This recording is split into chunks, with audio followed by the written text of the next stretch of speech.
This is the G Podcast with your host, Tommy B. Hey, what's up, y'all? Welcome to episode 221 of This is the G Podcast. Yes. What's up? I'm Tommy B. And each week we do news, politics, pop culture, and that piping hot tea from the one and only Tonya B. Syracuse Mike has your news update. The Newsmaker crew is here. That's me and political analyst and author, Harold Michael Harvey. The first president in American history faces felony charges. We will talk about it. Harold Michael Harvey will break it down. But first, let's get into news with Syracuse Mike. News team, assemble! It's time for the Week in News with Syracuse Mike. It's never happened before. The first U.S. president to ever face criminal charges was present for the first day of jury selection Monday in New York. Before things got started, Donald Trump told reporters outside the courtroom, "This is political persecution. This is a persecution like never before. Nobody's ever seen anything like it. And again, it's a case that should have never been brought. It's an assault on America." Over half of the first batch of 96 potential jurors have already been sent home. Many indicated they couldn't be fair and impartial in the case. This is the Stormy Daniels hush money case. After a slow start, jury selection gained super speed Tuesday as 7 were seated in Donald Trump's New York hush money trial. The judge also warned the presumptive Republican presidential nominee about potential jury intimidation. Mr. Trump was heard mouthing some words and gesturing during the questioning of a potential juror. With 7 jurors now seated, he also complained that the judge was rushing the trial. Trump faces 34 felony counts of falsifying business records to cover up a hush money payment to adult film star Stormy Daniels before the election in 2016. Before it really started, it was over. Madam President, Majority Leaders recognized. I move to adjourn the impeachment trial of Alejandro N. Mayorkas. The impeachment of Homeland Security Secretary Alejandro Mayorkas never got far in the Senate. Tuesday, articles of impeachment were delivered to the Senate by the House. The impeachment of the first cabinet member in nearly 150 years was tied to his handling of the migrant issue at the southern border. Quickly dismissing the 2 articles Wednesday in the Democratic-led Senate prompted harsh criticism from Republican Minority Leader Mitch McConnell. No evidence, no procedure. This is a day that's not a proud day in the history of the Senate. McConnell said by doing what they did, the Senate, in effect, ignored the directions of the House, which were to have a trial. Atlanta Mayor Andre Dickens said during a press conference Wednesday that protesters opposed to the new public safety training center have caused more than $10 million worth of damages so far. Many of the attacks have been on construction companies associated with building the training center, also known as Cop City by opponents. In sports, the NBA has permanently banned Toronto Raptors forward Jontay Porter for gambling violations. Members of the Kennedy family joined President Biden in Philadelphia to offer a pointed endorsement of the current occupant of the White House. President Biden has been a champion for all the rights and freedoms that my father and uncles stood for. That's why nearly every single grandchild of Joe and Rose Kennedy supports Joe Biden. A large number of Kennedy family members have been very vocal in backing Mr. Biden and not Robert F. Kennedy Jr. RFK is running as an independent, and there is growing concern inside the family and among Democratic Party leaders that Kennedy could take votes away from Biden, leading to a second Trump administration. This weekend marks the 25th anniversary of the massacre at Columbine High School in Colorado. 12 students and 1 teacher were killed. It wasn't the first mass shooting at a school in the U.S., and sadly, it would not be the last. A vigil for the victims takes place on the steps of Colorado's Capitol. Because of cable news and the internet, Columbine became one of the biggest news stories of the 1990s. Monday is the last day to register to vote for the local May primary. Early voting begins on April 29th. Thanks, Mike, for the headlines. Man, political analyst Harold Michael Harvey is here. The fellas are out this week. Man, Harold Michael Harvey, known for several books. Freaknik Lawyer, which I say should have been included in the documentary, man.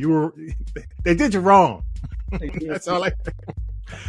Yeah, and My C.T. Vivian Story, Watch Night, and Justice in the Round. All great books. All great books. We can still get them at HaroldMichaelHarvey.com, correct? Correct, yes. They're all available there. Okay. There you go. And Any of these books relate to the current circumstances we're dealing with? Yeah, I think Harold Michael.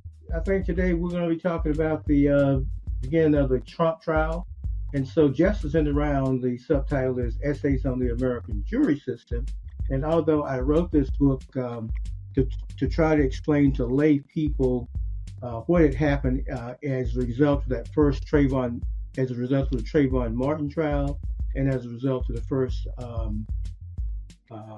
Loud Music trial, where the defendant sort of got off before he was retried.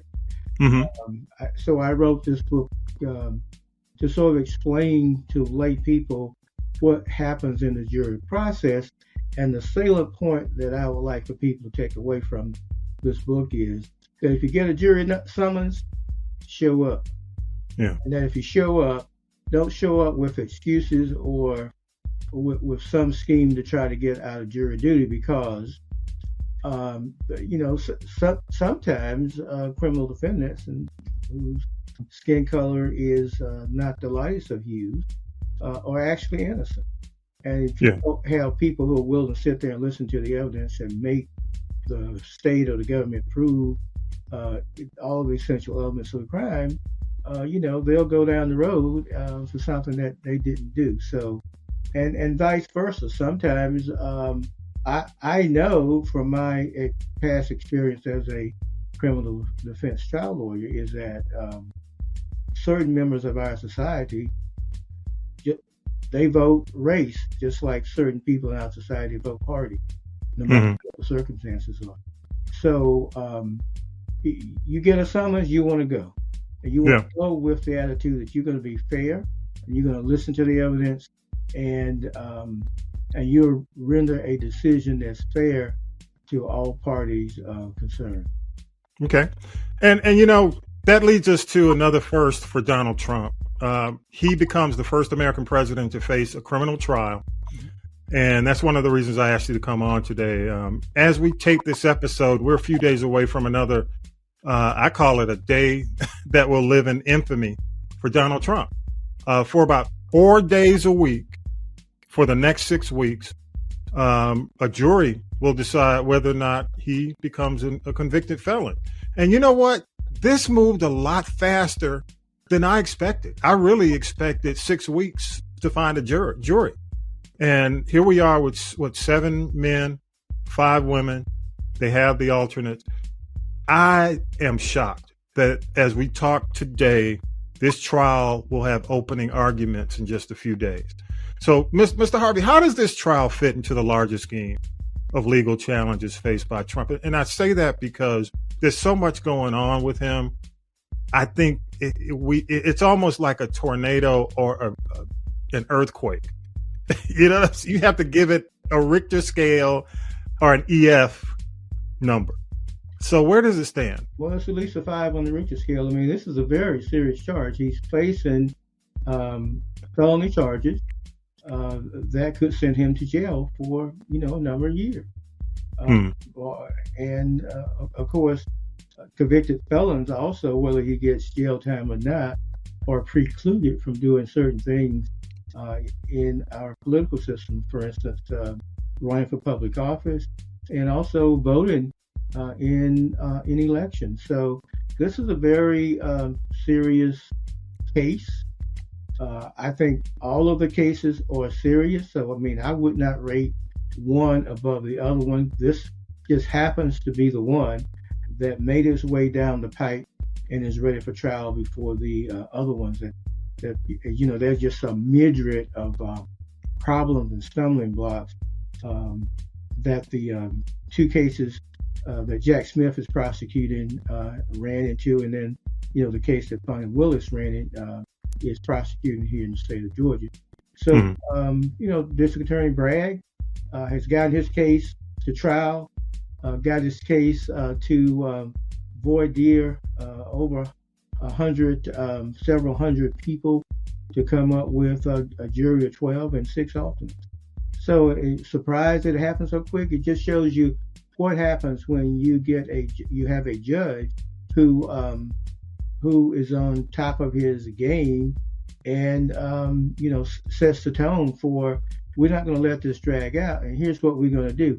If you came in here with some pre-notion and you don't want to be here, well, I don't want you here because you're the least likely person we want as this jury, so you can be excused. All right, now, all serious people remain. And we're going to ask you these questions, and the lawyer is going to figure out which one of you they want to keep around.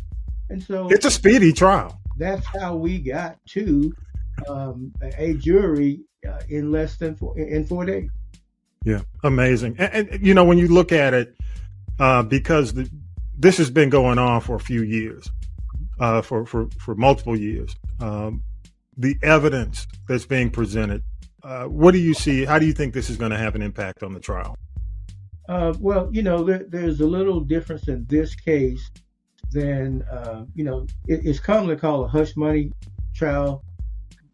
That was the former district attorney's case that he would have indicted, or maybe he did indict it, and when Bragg came in, he elected not to prosecute that case. So Bragg went back to the drawing board and investigated the case all over again, and he found a felony. So in addition to having charged Trump with the misdemeanor of having given hush money to keep this affair away from the voting electorate, he discovered a violation of federal campaign financial law, which is a felony, which gets us to the felony charge that Trump is after. Now, the key thing about this evidence is probably testimony and documentary evidence that will come into the trial via Trump's former lawyer, Cohen. And Cohen, from what I gather from pre-trial discussions, is that he was directed by Trump specifically to pay this money. And of course, Trump's defense is that Cohen was paid attorney fees, that the money that Trump paid to Cohen was for legal work that he had performed on behalf of Mr. Trump or one of his corporations. Cohen says no, he was specifically instructed to negotiate a deal with the tabloid to kill that story. And well, let me ask you: do you think the legal issues of Cohen will impact, or will they use his credibility, try to attack his credibility? They would definitely attempt to attack his credibility. Every witness's credibility comes under scrutiny. But because he's been in jail. And not just that he's been in jail, but he was convicted of lying. Yeah. Now the big question about that is, and he's going to tell this particular jury, is that he lied to protect Donald Trump. He lied to protect the secrets that Donald Trump didn't want the public to know. So he is a convicted liar. Why? Because he lied to protect his boss, who is now on trial. You know, so yes, the defense is going to bring out the conviction, going to bring out the fact that he lied under oath, and the state's counter to that is, well, why did you lie? Well, I lied to protect this defendant here. Because I was loyal to Mr. Trump, I lied to protect him so that his reputation wouldn't be ruined and he would have an opportunity to possibly be elected president of the United States. And the lie did work because the scheme to pay this woman off, you know, occurred at the time when Trump's campaign was in a tailspin over this allegation that he believed that you could do anything that women would allow you to do anything to them, including walking up to them and, you know, grabbing them by the crowd. So, you know, so that's what this case boils down to, is not only the testimony of Cohen, but the District Attorney Bragg has documents, legal documents, that establishes the testimony that Cohen is going to give. So I think that's going to sort of like smooth out and even out the problems with having to bring a witness in the court who has been convicted of, who's a convicted liar. Well, in our lifetime, any other politician would have been long gone, out of the race.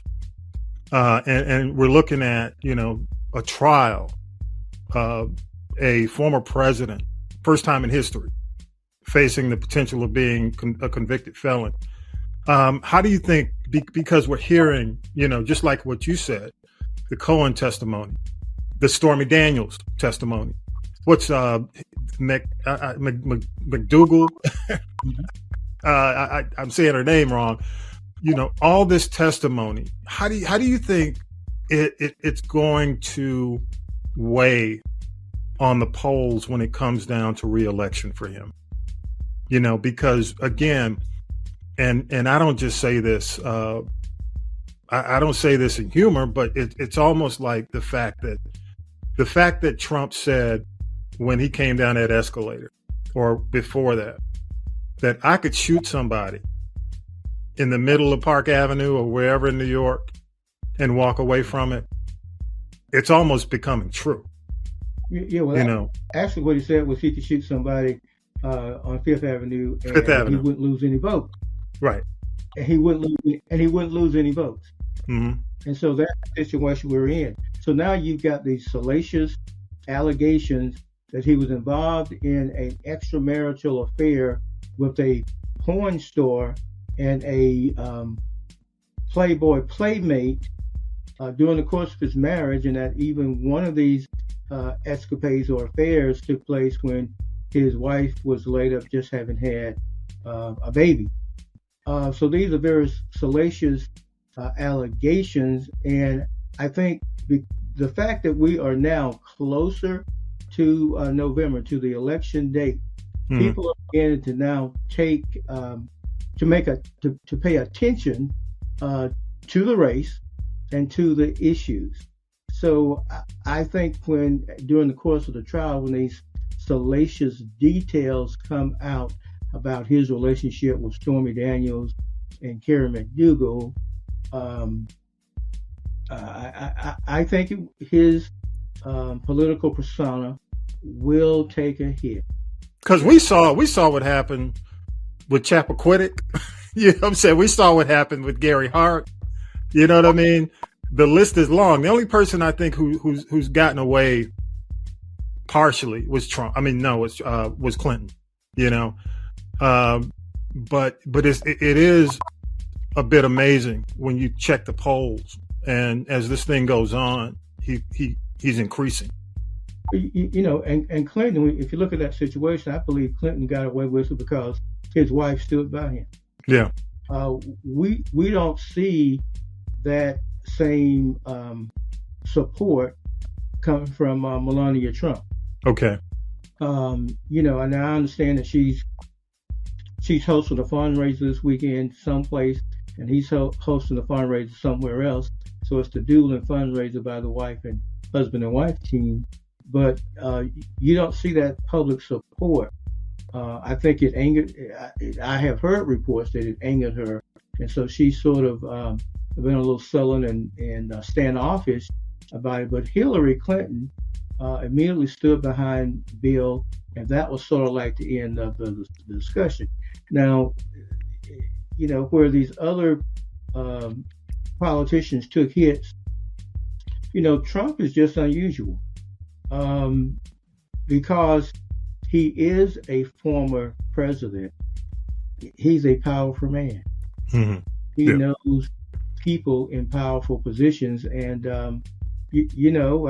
I'm still not certain that he will not find a way to wiggle his way out of the problems that he's having, out of the legal problems and cases that he's involved in.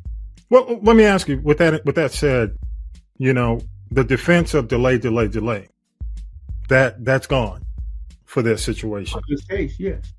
So what do you think the next strategy is going to be for his defense? Well, he's stuck. He's got to sit there and he's got to listen to the state put up their evidence, and his attorney's got to come back and try to counter that with some reasonable explanation for the former president's conduct. I'll tell you, I watched at the end of the day on Friday. Okay. And they had just finished. I forgot what they call when they're going through the list of the defendant's past issues. They went through the whole list, and he came out. Say that again. The Sandoval hearing. Yes, he was not a happy man.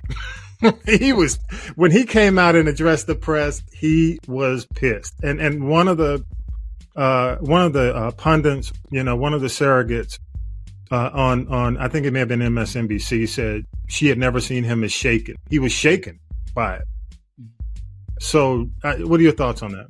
Well, Sandoval hearing is not something we have here in Georgia, but in New York, you have this process where the defendant has an opportunity to learn how the state will attempt to impeach its character should the defendant decide to take the witness stand and testify.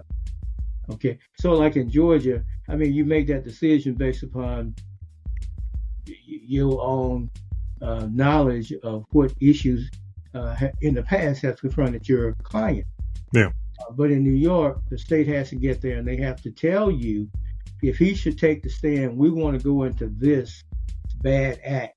And of course, the court then has a balancing test and has to determine whether or not it will allow the state to go into that. Yeah. And so that's what took place Friday afternoon is he sat there and he heard all of the bad things about him that the state would introduce if he took the witness stand. Now, while he has gone out before the press and said he was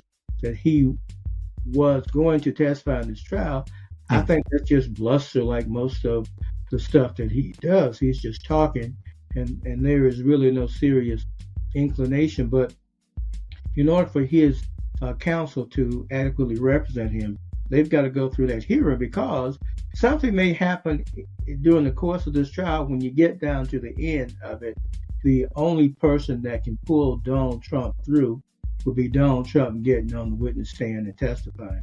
And he would hate to be put in that situation and not know what the state was going to come after him with.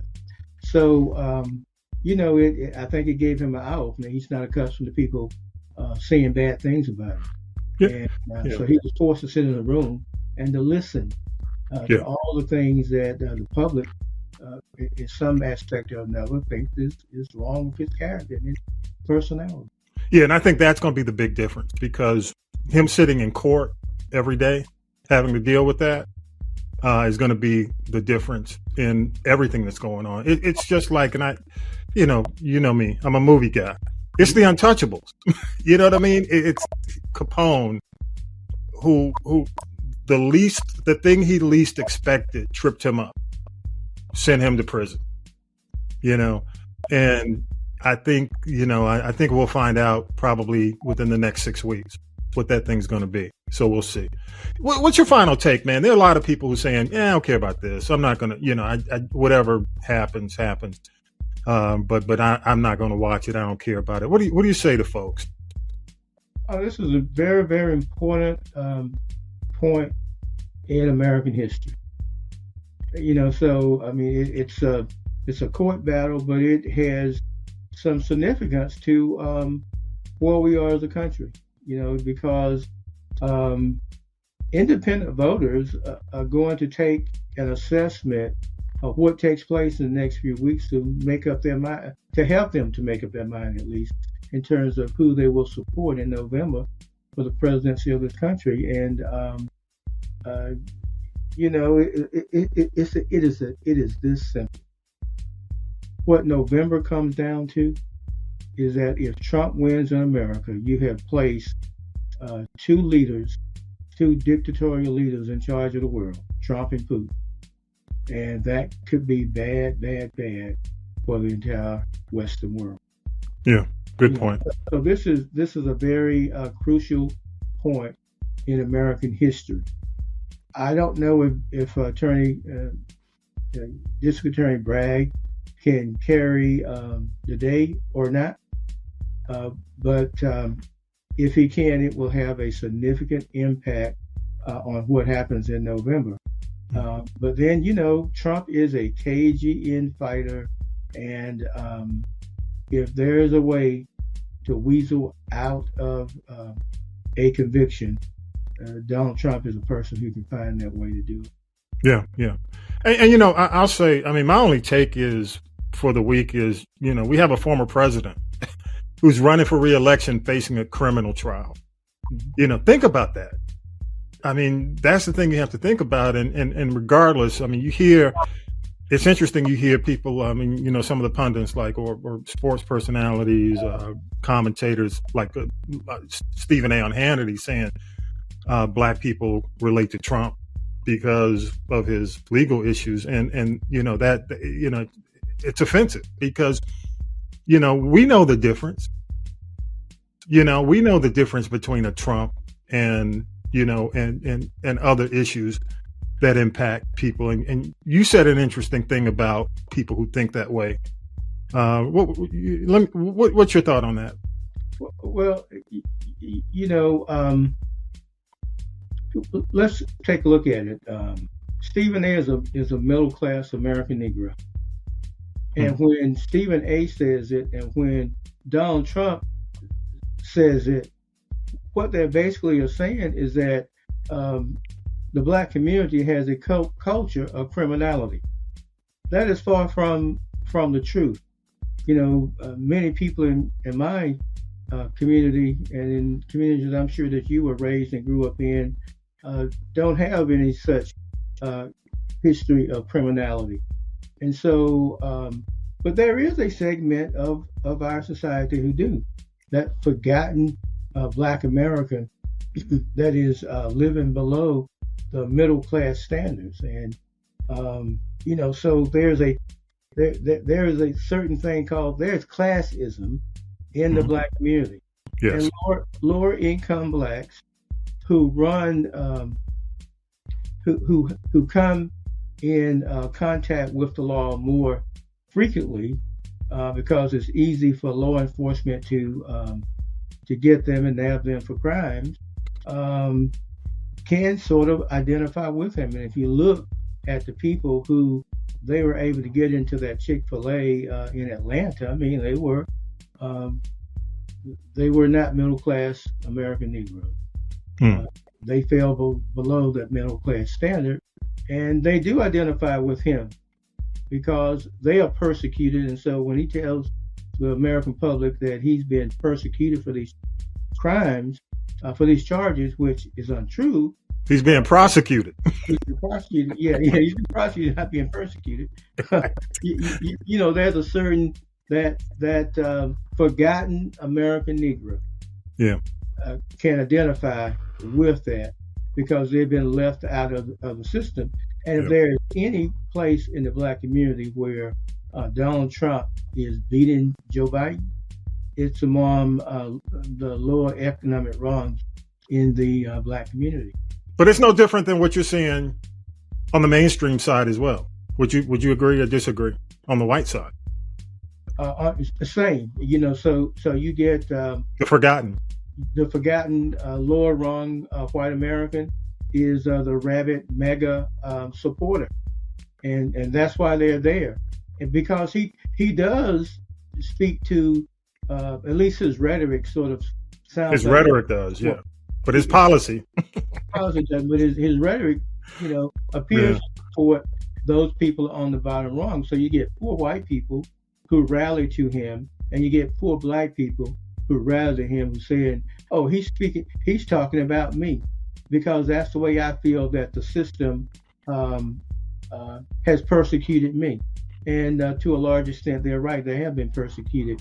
And somehow in America, once we can save democracy, we've got to figure out a way to bring all Americans into the American dream.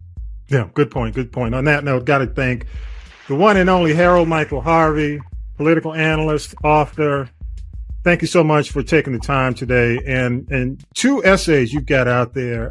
One addresses the Freaknik situation, you not being included in the documentary, and the other, you address the Fulton County, not the Fulton County, but the Young Thug case happening in Fulton County. Quickly, tell people how they can read that. Give a quick summary in a minute of both, and just let them know where they can find them. Or you can find them at haroldmichaelharvey.com.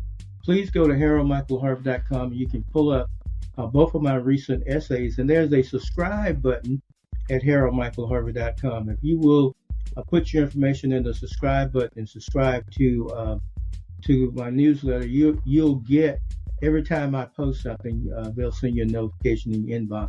You can pull it up and read it. And quite simply, quickly, the piece on the Young Thug trial is, I've come to the conclusion after watching the trial for several months now, is that the trial management of Judge Harold Glanville is just, it leaves something to be desired. And he has yelled at both defense counsel and also at the prosecuting attorneys, basically because he has mismanaged his time and mismanaged the trial. And he's got jurors sitting around all day sometime, and all they get to do is stay in the jury room while the lawyers fight over whether or not a piece of evidence can come into the trial. So he's issued this administrative order to try to streamline things, and then he says that if you don't present to the other side evidence within this time frame, then I'm not going to allow the evidence to come in. And of course, by withholding evidence, I mean, I think it sort of violates the constitutional rights of the state, who's out there to protect the interests of all of us. Mm-hmm. And also it potentially violates the right of the criminally accused to be able to, have the evidence that they need at their disposal in order to prove their innocence, or to get the state from establishing beyond a reasonable doubt that they're guilty. So I sort of go through the temper tantrums of Judge Glanville, and I conclude that he's basically setting this trial up to be won on appeal. Yeah. Wow. Emotional maturity. And of course, way back at the turn of the century, or just before the turn of the century, I engaged in a conversation with him about having gone through a stress test and how he did that in order to understand, in order to increase his level of tolerance and endurance without having to blow his stack on the bench. And he was a new judge at this point in time. I suggested maybe it may be time to revisit the results of that stress test to undergo another one, because it's not working. 25 years later, it's not working. And wow. Then, of course, I feel offended. I feel abused that Hulu has written me out of history. I performed an invaluable service to the Atlanta City judicial system and to historically Black college and university students during the mid to late 1990s in providing pro bono legal representation to students who were arrested during Freaknik. And of course, this is the third weekend in April, and Freaknik was traditionally held the third weekend in April. And so in 1995, this time of day, I was down at the jail trying to get students out of jail and back to school by Monday so they could be in class by Monday. And, from my own estimation, it was yeoman service. I got probably about 4 or 5 hours of sleep in 72 hours. Had no help, although a number of people had signed the sheet to say that they will volunteer to provide free services to these students. No one showed up to help me until Monday morning, and they all wanted to bask in the glory of all the hard work that I had done over the weekend. Yeah. And so then you have Hulu comes out with a documentary, and while they talk about the disturbances and students who were being arrested, and some believe they were unfairly arrested, they don't talk about a Black lawyer who didn't charge a student a penny in order to get them out of jail. I mean, one of the first things that we could do for them, we couldn't get them a bond right away, but we thought that the most important thing to do, and when I say we, I worked after I established the fact that Gate City Bar Association would sponsor pro bono attorneys, I partnered with the Southern Christian Leadership Conference and with Ozell Sutton, who was the community relations director, Southeastern Community Relations Director for the United States Justice Department, and so we decided that the best that we could do initially was to make sure that when those kids who were arrested for the first time in their life, 17, 18, 19 years old, that they saw a friendly face. And so I spent the night, Friday night, from 5 or 6 o'clock, I spent that until 3:30. I spent in the jail talking to everybody who had been arrested, making sure that they understood that there was somebody on the outside trying to get them out of there as soon as possible. Well, let me tell you, there are thoughts of a part 2. What I'm hearing, they're trying to get a part 2. We need a petition, do whatever we need to do. Talk to the folks at Hulu about getting that included, without a doubt. Without a doubt. That story needs to be told. And yeah, it does. It's a very important part of the process. Yeah. Of course, I took a professional hit as a result of standing up for people I didn't know. Yeah. But then, when you take the oath, that's what you take the oath to do. Good stuff. On that note, again, thank you, Harold Michael Harvey, for all you do, man. Thank you for coming on again today. Y'all, we love your thoughts, your feedback. Go to castropolis.net, choose the people poll, leave us a voice message. Love to hear from you. And again, go to haroldmichaelharvey.com. Both those essays are on the site, along with the opportunity to get those books. Mr. Harvey, thank you again. Appreciate you coming on. Thank you so much. Take care. All right, man. All right, well, we'll take a break, and we'll do Tonya B with the tea right after the break. Thank you again. Free Palestine. More. This is the G Podcast after the break. Hey, this is Tommy B from This Is the G Podcast. I want to encourage all my G's who reside in the area of Jonesboro, Stockbridge, Covington, Conyers, South Gwinnett. That's the new Georgia Congressional District 13 to vote for Karen Renee for Congress. Karen Renee is a true advocate for her constituents and truly believes in empowering the people. Visit electkarenrenee.com for more information and also find out whether you're in the new District 13. Follow her campaign on Facebook at Elect Karen Renee. Let's support a candidate who truly represents the people. Now then, children, it's time for tea. It's tea time, y'all. Sipping the tea with Tonya B. Yes, children, it is tea time with the girl Tonya B right here on This Is the G Podcast. Don't forget to like, subscribe, and share. Each and every day we bring it to you. A good bowl of gumbo, pop culture, entertainment, sports, politics, you name it, we got it. And don't forget to check out the G Podcast YouTube channel. All right, here we go, y'all. It's your girl Tonya B coming to you from somewhere in America. First, we've got to say rest in peace to former American Idol finalist Mandisa Hunley. She lost her life at 47 years young a couple of days ago. She was found deceased in her Tennessee home. Now, back in 2014, she actually won a Grammy for her album Overcomer in the category of Contemporary Christian Music Album. She had struggled with anxiety and depression and her weight. She'd gotten gastric bypass. She gained over 100 pounds. Don't know what the cause of death is, but her voice was powerful and it will be missed. We will also miss the voice of one author, Pooch Tavares of the legendary Boston R&B group Tavares. You know, More Than a Woman, Don't Take Away the Music, Heaven Must Be Missing an Angel, Check It Out, She's Gone, Who Done It, all of that. Well, he left the group after a massive stroke a couple of years ago, but then he also lost his battle with ALS. Now, last year, his brother Ralph passed away, and Chubby Tavares, the other co-lead singer of songs like Heaven Must Be Missing an Angel and things along that line, he retired from performing due to his health issues. So we only have Tiny Tavares and Pooch Tavares remaining. I hope the brother Victor will rejoin the group and don't take away the music, because Bebe Tavares had hits on hits on hits. Ashanti was pregnant. We knew it the moment everybody said, "Oh, her mama denying it. She's pregnant. She and Nelly are engaged. Wish them all the best." Nelly got to keep a gig now. He's going to go on the road with Janet Jackson as her opening act.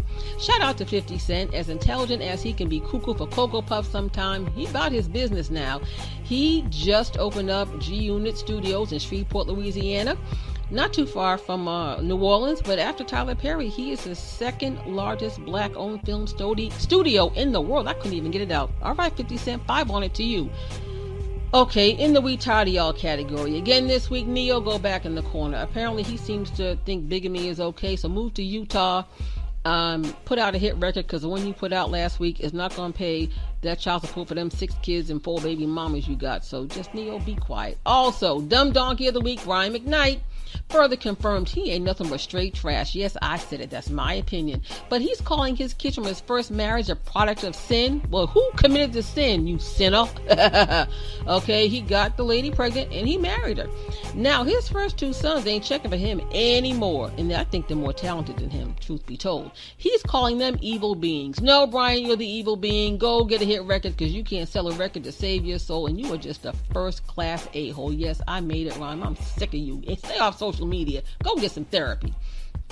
Well, I guess you know King Charles, that expensive experiment down at CNN, has gone bust. The show has been canceled. They had to pay. Gayle King got $12 million. So now she can get some more weight loss shots. And girl, please go get a new wig. Charles Barkley, go sit down. Anyway, that's all I got to say about the 2 of them. Ooh, good God, good God. Mariah Carey. She may not have given up her caviar and cocktails, but she's getting a new body courtesy of, they call it the shot, the weight loss shots, a good surgeon, and a new man. Word from the curb is that she and Lenny Kravitz are dating, but I'm telling you right now, Tommy B is not going to last. She's too high maintenance, and he said, as he worked out in those leather pants, he only bathes once a month. Ooh, the funk is getting me right now. Ooh, God. But each of them clearly has a type. But inquiring minds are wondering, is this just a stunt to get attention? Because, Mariah's going back to Vegas for a residency, and Lenny Kravitz and Mariah are both up for induction into the Rock and Roll Hall of Fame. Y'all can have that. But anyway, Tyler Perry re-up with BET, so you'll keep seeing all the Queens, Men, Sisters, and all those other shows. And Netflix, he said Madea was gonna retire and go on to glory, but that's not true, because as long as she make a coin, she gonna live on and on. Coming to Netflix later on this year, it's Madea's Destination Vacation Wedding. Maria is Madea's evil twin, so hey, you heard it here first. Okay, that's all I had to say about that. Now, I want to tell you something. We don't talk about dumb diddy, but now Kris Jenner's purse holder, aka her boyfriend Corey Gamble, is now being connected to Diddy. Did he do it? Why was Corey Gamble in Kim Porter's house when she died? Allegedly. But it explains now why the feds are looking for his mama bear, Kris Jenner. Allegedly, the feds found evidence of Corey Gamble and Kris Jenner in Puffy's house. Now, did you hear the Usher interview where Howard Stern said, would you send your kids to Camp Diddy? And he said, oh, hell no. And I don't blame him. But Puffy about to start snitching, because he said, I'm not going down by myself. And he got the free golf tapes and a whole bunch of other receipts. So that's all I got. Ain't got no more. It's your girl, Tonya B. Don't forget the Bird Wire. On demand 24/7 at Extropolis.net. You have been served up your tea for this week. Thanks to Tonya B. Talib, an author and political analyst, Harold Michael Harvey. Thanks to the crew, Millennial Nick, Lady J, Regia, music by K-Dub, all those who help us make it happen every single week. Don't forget, y'all, subscribe, turn on your notifications so you can get new episodes as they come out. And with that, y'all, episode 221's in the can. Have a great week. Peace and power to the people. You've been listening to This is the G Podcast. And This is the G Podcast is a production of the Castropolis Podcast Network. Thanks for listening.